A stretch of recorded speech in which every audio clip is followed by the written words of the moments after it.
Assalamualaikum warahmatullahi wabarakatuh. Selamat siang Ibu Prof. Fitri dan rekan-rekan sekalian. Perkenalkan kami dari kelompok 3. Saya, Muhammad Irsyad, dan rekan saya, Fabianto Wahyu. Pada kesempatan ini, kami akan mempresentasikan dua paper dari jurnal Data and Information Management. Paper pertama berjudul Not Transparent and Comprehensible, a Qualitative User Study of AI-Powered Financial Advisory System. Dan paper kedua berjudul Understanding the Joint Effect of Internal and External Anthropomorphic Cues of Intelligent Customer Service, both on User Satisfaction. Selanjutnya, untuk paper pertama akan dijelaskan oleh rekan saya, Mas Fabianto Wahyu. Kepada Mas Fabianto, dipersilahkan. Terima kasih atas kesempatannya kepada Mas Irsyad. Akan saya coba untuk share screen terlebih dahulu. Apakah tampilan di komputer saya terlihat dengan jelas, Mas Irsyad? Terlihat, Mas. Iya, kalau begitu langsung saya mulai saja ya, Mas Irsyad, untuk paper yang pertama. Data and Information Management ini judulnya Not Transparent and Incomprehensible Qualitative User Study of an AI-Empowered Financial Advisory System yang disusun oleh Huizu, Eva Lota, Sharon S. Sander, Inga Leo Soderberg, dengan dosen kita yaitu Profesor Dr. Fitri Tunjung Sari, STM, SCMM. Pada kelompok ini diantaranya saya sendiri, Fabianto Wahyu, dan Muhammad Irsyad akan saya. Kita mulai. Yang pertama ini tentunya pada paper dibahas terkait dengan AI di mana robot advisor ini sebagai penasihat keuangan, tapi kenyataannya pada saat ini yang diterima oleh pengguna adalah kurangnya transparansi dan informasi yang sulit dipahami, sehingga ini menurunkan kepercayaan dari pengguna itu sendiri dan mempengaruhi tingkat adopsi penggunaannya oleh pengguna itu sendiri. Untuk saat ini, automated AI sudah meluas ke berbagai sektor, diantaranya yang dibahas di paper ini adalah terkait dengan keuangan. Lalu nasihat keuangan ini berbasis algoritma di perangkat mobile, dilakukan oleh robo advisor sendiri. Selanjutnya itu adalah efisiensi dari robo advisor itu sendiri memiliki keunggulan akses 24 dikali 7, lalu hasilnya setara penasihat manusia.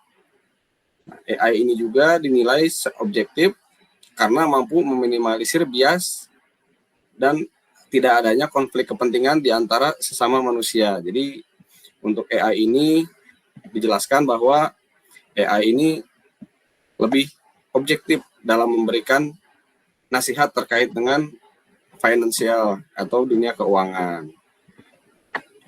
Selanjutnya, nah ini literatur reviewnya terkait dengan implementasi robo advisor dalam layanan keuangan. Diantaranya di sini dijelaskan bahwa adanya alur kerja robo advisor. Nah, yang pertama adalah konfigurasi pengumpulan data pribadi, tabungan pendapatan atau preferensi investasi yang akan diberikan oleh robo advisor itu sendiri. Jika kita lihat secara garis besar, adanya robo advisor ini di financial bisa dilihat juga dan mungkin dicoba oleh masing-masing pengguna sendiri atau kita juga sebagai salah satu investor mungkin di dunia keuangan. Jika kita melakukan pendaftaran ataupun apa itu produk-produk keuangan, biasanya awal-awal pasti dilakukan dulu pengumpulan data, apakah itu tujuan menabung, investasi seperti apa, lalu timbal hasilnya ingin seperti apa, resikonya seperti apa. Nah, itu selanjutnya ada di penilaian resiko. Ini survei-survei ini menggunakan data nasabah itu sendiri untuk nanti di akhir memberikan hasil kesimpulan yang merupakan advice dari robo advisor itu sendiri. Untuk selanjutnya ada juga pencocokan dan kustomisasi. Algoritmanya ini secara otomatis akan mencocokkan profil portofolionya nanti yang kita input ke aplikasi oleh robo advisor, lalu pada tahap akhir itu dilakukan pemeliharaan dan rebalancing, pemantauan otomatis dan penyeimbangan ulang investasi secara berkala. Nah, ini di produk-produk keuangan ini, fintech terutama, ini pengecekan pemeliharaan ini sangat penting, di mana nanti tujuan dari investasi dari pengguna itu sendiri harus terpenuhi, minimal tercapai, karena salah satu tujuan dari investasi itu adalah sebenarnya kan memberikan keuntungan gitu. Jadi bagaimana cara robo-advisor ini memberikan data yang akurat agar user itu memiliki keuntungan sesuai dengan yang diharapkan. Nah, studinya tentang penggunaan robo-advisor sendiri diantaranya adanya faktor adopsi lain yaitu terkait dengan kepercayaan, pengalaman investasi, dan juga persepsi penggunaan. Nah, desain anthropomorphic ini ada juga digunakan oleh robo-advisor, diantaranya memberikan pengalaman elemen manusia seperti chatbot atau tampilan yang menyerupai manusia. Ini untuk meningkatkan juga rasa kepercayaan dari pengguna terhadap robo-advisor itu sendiri. Selanjutnya adalah sistem informasi dalam financial teknologi ini sangat penting dan transparan karena akan memahami juga informasi dalam pengambilan keputusan oleh user itu sendiri, apakah menerima nanti kepada robo-advisor ataukah tidak. Hasilnya dapat kita lihat bahwa persepsinya terhadap robo-advisor ini belum sesuai dengan harapan. Banyak faktor-faktor yang mendukung, yang kurang mendukung terkait dengan penggunaan robo-advisor itu oleh pengguna. Di antaranya kurangnya transparansi informasi, sulit dipahami, lalu visualisasinya juga mungkin kalau misalnya kurang bagus, ya masyarakat atau user pengguna juga jadi malas menggunakan robo-advisor itu. Lebih senang mungkin lawannya robo-advisor adalah manusia itu sendiri dalam memberikan suatu pengalaman dalam financial advisory itu sendiri. Peranannya robo-advisor ini belum sesuai dengan harapan pengguna. Pengguna tidak merasa bahwa mereka mendapatkan nasihat profesional, tapi ini diarahkan hanya untuk membeli produk keuangan. Jadi pengguna ini tidak merasa bahwa advice yang zaman dulu mungkin diberikan oleh manusia ini setara dengan yang saat ini. Jadi tidak merasa melihat seperti ini adalah penasihat profesional. Nah, pengguna juga tidak mendapatkan interaksi cerdas karena biasanya untuk robo-advisor ini untuk mendapatkan datanya hanya satu arah. Jadi input dari pengguna dan diberikan langsung kepada robo-advisor, keluar hasil untuk melakukan investasi sesuai dengan produk yang diinginkan. Nah, untuk selanjutnya, ini kurang transparansi sebagai masalah utama ini kan penggunanya kadang tidak memahami proses di balik robo-advisor itu sendiri apa sih di belakang tiba-tiba keluar hasil investasi seperti A, B, C untuk produk-produk keuangannya, untuk penilaian resikonya seperti apa kan tidak tahu gitu. Nah, ini hal-hal ini yang menimbulkan keraguan yang dibahas pada paper ini terhadap hasil yang diberikan kepada pengguna itu sendiri. Selanjutnya, nah, informasi yang tidak cukup dan sulit dipahami. Pengguna yang bukan ahli dalam bidang keuangan pasti tidak mengerti apa itu untuk namanya vocab yang A atau kata-kata yang B dalam produk keuangan, jenis-jenis produk keuangan. Nah, itu salah satu jadi masalah adalah pengguna pemula ini tidak mengetahui, tidak mengerti. Lain halnya jika dijelaskan dengan manusia ketika ingin memilih suatu produk investasi. Nah, untuk potensi visualisasi datanya ini sangat harus dianjurkan menggunakan visualisasi data untuk robo-advisor ini sebetulnya. Karena jika tidak ada visualisasi yang tidak interaktif, ya mungkin potensi keuntungan kerugiannya juga berpengaruh nanti terhadap penilaian risiko ataupun tujuan investasi dari user itu sendiri. Fitur-fitur juga harus dipahami dibandingkan teks atau banyak istilah teknis lainnya dalam produk keuangan. Nah, hal-hal yang tersebut jika dapat ditingkatkan maka akan berpotensi besar untuk meningkatkan pengalaman pengguna itu sendiri. Selanjutnya adanya ketidakpercayaan terhadap sistem. Ini kurangnya transparansi bahwa tidak sepenuhnya dipercaya oleh pengguna atas rekomendasi yang diberikan. Pengguna juga perilakunya biasanya tidak mematuhi atau tidak mengikuti saran dari sistem secara langsung. Nah, mengakibatkan tingkat adopsi sistem ini sebenarnya rendah, tidak digunakan sepenuhnya dan tidak dipercaya oleh pengguna. Selanjutnya, nah ini jika kita lihat kurang lebih robo-advisor seperti ini menawarkan bahwa yang diinvestasikan dalam return berapa tahun, 20 tahun lalu atau 10 tahun ke depan, ini bisa ditampilkan melalui tampilan seperti ini, kemungkinan akan menarik pengguna. Untuk hari ini dibandingkan dengan 20 tahun yang akan datang, untuk persentase keuntungannya bisa lebih dari 100 ataupun 200%. Jika hanya angka dan data, mungkin pengguna juga tidak akan memahami maksudnya apa, tapi dengan memberikan tampilan seperti ini, yang diinginkan dan diharapkan oleh robo advisor sendiri itu meningkatkan tingkat kepercayaan dan penggunaan oleh pengguna itu sendiri terhadap robo advisor. Metodologi yang dilaksanakan pada paper ini diantaranya untuk memahami pengalaman pengguna dalam penggunaan RA ini meliputi survei awal, pelaksanaan tugas, menggunakan sistem, lalu wawancara setelah penggunaan. Partisipannya diantaranya ada 24 orang, diantaranya dibagi menjadi ahli dan tidak ahli. Nah, kelompok ahli ini yang sudah biasa melakukan investasi ataupun produk keuangan lainnya, dan non-ahli ini adalah newbie, kalau bisa disebut orang yang mungkin ingin mencoba investasi tapi belum mengerti bahwa apa produk-produk keuangan yang dia ingin ambil. Desain pengujiannya, wawancara semi terstruktur dan think aloud.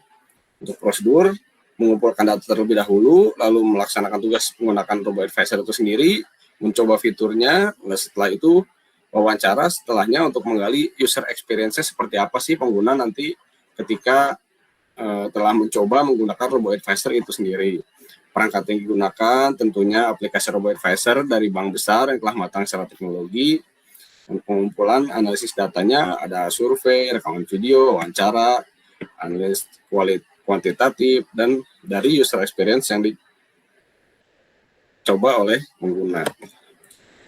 Untuk analisisnya, pengguna RA ini memberikan rekomendasi investasi kepada pengguna. Nah, seiring pengembangannya fintech, financial teknologi, sistem robo advisor ini penggunaannya semakin meningkat karena tentunya user pengguna ataupun yang mencoba investasi pun dari tahun ke tahun pasti tumbuh terus-menerus.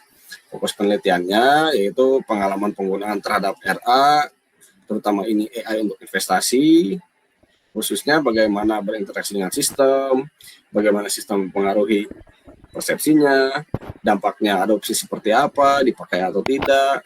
Selanjutnya untuk temuan utamanya, masalah utamanya kurang transparansi. Ini yang dibahas di judul juga sudah kelihatan ya.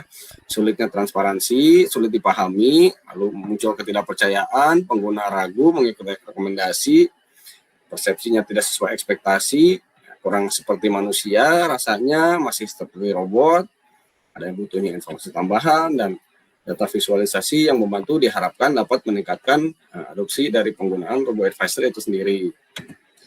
Yang kedua, analisisnya diantaranya perbedaan user ini ketika dilakukan pada user pertama, user ahli, dan selanjutnya user tidak ahli, ini terdapat kecenderungan yang berbeda hasilnya.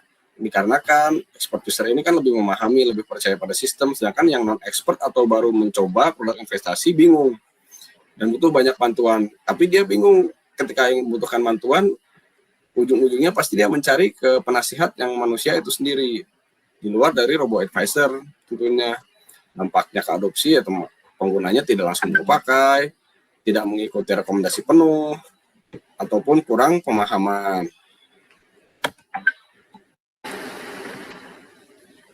Nah, untuk pada discussion ini, diantaranya robo advisor memiliki pengaruh terhadap adopsi pengguna, transparansi dan pemahaman menjadi faktor kunci dalam meningkatkan kepercayaan.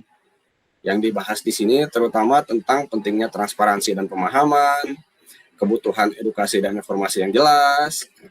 Di antaranya harus mudah dipahami karena keputusan investasi ini tentunya memiliki risiko yang tinggi. Selanjutnya, kebutuhan edukasi informasi juga. Ini agar pengguna ini yang non-ahli membutuhkan daftaran pengetahuan karena dia tidak mengetahui investasi-investasi mungkin yang akan didapatkan hanya dari robo advisor itu sendiri. Tanpa pemahaman tersebut, pengguna tentunya akan ragu dalam mengambil keputusan.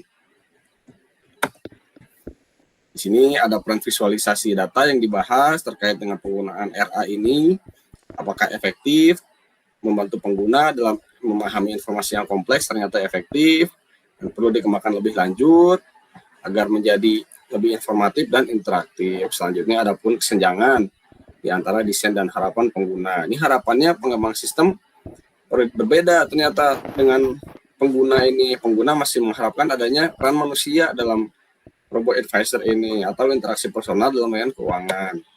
Nah, untuk konklusinya, kesimpulannya, di antaranya terdapat kurangnya transparansi dan informasi yang sulit dipahami menyebabkan kepercayaan pengguna menurun terhadap robo advisor itu sendiri, lalu rendahnya tingkat adopsi dari RA itu sendiri. Nah, oleh karena itu, dibutuhkan sistem yang lebih transparan agar kepercayaan terhadap sistem itu terpenuhi dan penerimaan penggunaan terhadap robo advisor itu meningkat. Ya.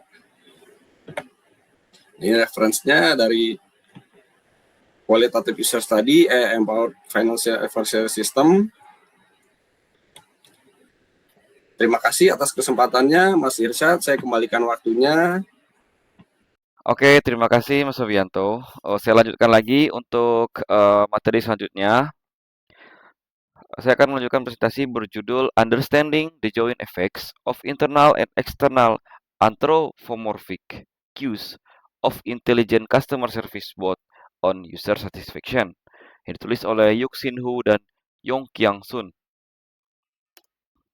Saat ini, chatbox layanan pelanggan sudah banyak digunakan karena mampu memberikan layanan selama 24 jam dan mengurangi waktu tunggu pengguna. Namun, meskipun teknologinya sudah berkembang, sebagian besar pengguna masih lebih memilih berinteraksi dengan manusia. Hal ini karena chatbox sering dianggap kurang memahami kebutuhan dan emosi pengguna, sehingga terasa kaku dan tidak natural. Nah, untuk research problem dan objektifnya, permasalahan utama dalam penelitian ini adalah rendahnya kepuasan pengguna terhadap chatbox. Banyak pengguna merasa chatbox terlalu dingin dan tidak mampu memahami kondisi mereka. Oleh karena itu, penelitian ini bertujuan untuk mengetahui faktor apa saja yang dapat meningkatkan kepuasan pengguna, khususnya dari sisi karakteristik manusiawi chatbox. Nah, penelitian ini membagi karakteristik manusiawi chatbox menjadi dua bagian utama. Yang pertama adalah internal, yaitu kemampuan sistem seperti kecerdasan dan empati chatbox. Yang kedua adalah eksternal, yaitu tampilan visual chatbox yang dilihat oleh pengguna. Jadi, internal itu bisa kita anggap sebagai otak, sedangkan eksternal adalah penampilan. Empati kognitif adalah kemampuan chatbox untuk memahami maksud pengguna secara akurat. Nah, dalam penelitian ini terdapat dua jenis chatbox, yaitu retrieval based yang menggunakan jawaban template dan yang kedua generatif yang menggunakan AI dan bisa membuat jawaban baru. Hasil penelitian menunjukkan bahwa chatbox generatif memberikan kepuasan lebih tinggi karena lebih fleksibel dan mampu memahami konteks. Kemudian, empati emosional adalah kemampuan chatbox untuk merespon emosi pengguna. Contohnya, seperti memberikan respon yang ramah, sopan, dan menenangkan. Hal ini membuat interaksi terasa lebih manusiawi dan meningkatkan kenyamanan pengguna. Kemudian virtual appearance adalah tampilan visual chatbox seperti penggunaan avatar manusia atau robot. Selain itu, penggunaan nama manusia juga dapat meningkatkan kesan sosial. Tampilan ini penting karena akan mempengaruhi ekspektasi pengguna terhadap chatbox. Kemudian, penelitian ini menggunakan teori HSM atau Heuristic Systematic Model. Teori ini menjelaskan bahwa manusia memproses informasi melalui dua cara. Yang pertama secara logis dan mendalam. Yang kedua secara cepat berdasarkan kesan. Nah, dalam penelitian ini, empati kognitif masuk ke jalur logis, sedangkan empati emosional dan tampilan visual masuk ke jalur persepsi. Model penelitian ini terdiri dari tiga variabel utama, yaitu kognitif empati, emosional empati, dan virtual appearance. Ketiga variabel ini mempengaruhi user satisfaction sebagai variabel utama. Selain itu, penelitian ini juga menguji interaksi antar variabel. Nah, seperti terlihat pada gambar, menunjukkan bahwa model penelitian secara visual, kita bisa melihat bahwa ketiga variabel tidak hanya berpengaruh langsung, tetapi juga saling berinteraksi dalam mempengaruhi kepuasan pengguna. Seperti dilihat pada di sini ada anthropomorphic internal cues, anthropomorphic external cues itu saling berinteraksi. Kemudian untuk hipotesis, Penelitian ini memiliki 7 hipotesis utama. Hipotesis ini menguji pengaruh masing-masing variabel serta hubungan interaksi di antara ketiganya terhadap kepuasan pengguna. Kemudian untuk metodologi penelitian ini menggunakan metode eksperimen berbasis skenario. Responden diminta membayangkan situasi ketika mengalami masalah WiFi dan berinteraksi dengan chatbox. Data dikumpulkan dari 331 responden menggunakan skala Likert. Untuk hasil didapatkan menunjukkan bahwa semua variabel berpengaruh signifikan terhadap kepuasan pengguna. Chatbox generatif terbukti lebih memuaskan dibandingkan chatbox berbasis template. Selain itu, ditemukan adanya hubungan unik antar variabel. Nah, untuk seperti gambar di sini ada emosional dan kognitif empati. Menunjukkan bahwa terdapat efek substitusi, yaitu ketika chatbox sudah sangat pintar, maka kebutuhan terhadap empati emosional menjadi berkurang. Sebaliknya, jika chatbox kurang pintar, maka empati emosional menjadi lebih penting. Kemudian seperti di sini hasil untuk emosional versus appearance. Pada chatbox dengan tampilan manusia, empati emosional menjadi sangat penting. Hal ini karena pengguna memiliki ekspektasi atau harapan yang tinggi terhadap interaksi yang lebih manusiawi. Jika tidak terpenuhi, maka kepuasan akan menurun. Kemudian kognitif versus appearance. Pada chatbox dengan tampilan robot, empati kognitif justru lebih pengaruh. Pengguna tidak berharap empati, tetapi lebih fokus pada kemampuan chatbox dalam memberikan solusi. Nah, insight utama dari penelitian ini adalah bahwa empati kognitif dan emosional dapat saling menggantikan. Selain itu, tampilan chatbox sangat mempengaruhi ekspektasi pengguna. Untuk analisisnya, dari hasil penelitian terlihat bahwa kecerdasan chatbox lebih penting untuk layanan teknis, sedangkan empati emosional lebih penting untuk meningkatkan pengalaman pengguna. Oleh karena itu, desain chatbox harus seimbang antara kemampuan dan tampilan. Implikasi praktisnya adalah perusahaan harus berhati-hati dalam mendesain chatbox. Jangan menggunakan avatar manusia jika chatbox belum mampu bersikap seperti manusia.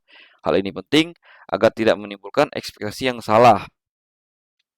Kesimpulan dari penelitian ini adalah bahwa kepuasan pengguna dipengaruhi oleh kombinasi faktor internal dan eksternal. Selain itu, interaksi antar variabel juga sangat penting dalam menentukan pengalaman pengguna. Untuk referensi utama penelitian ini adalah paper dari Hu Sun dan Su pada tahun 2003 yang dipublikasikan oleh Jurnal Data dan Information Management. Oke, terima kasih presentasi yang dapat saya sampaikan. Terima kasih atas perhatiannya. Jika ada salah mohon dimaafkan. Dengan kita dari kelompok 3, dengan saya Irsyad dan rekan saya Fabianto Wahyu. mengucapkan Assalamualaikum warahmatullahi wabarakatuh. Terima kasih.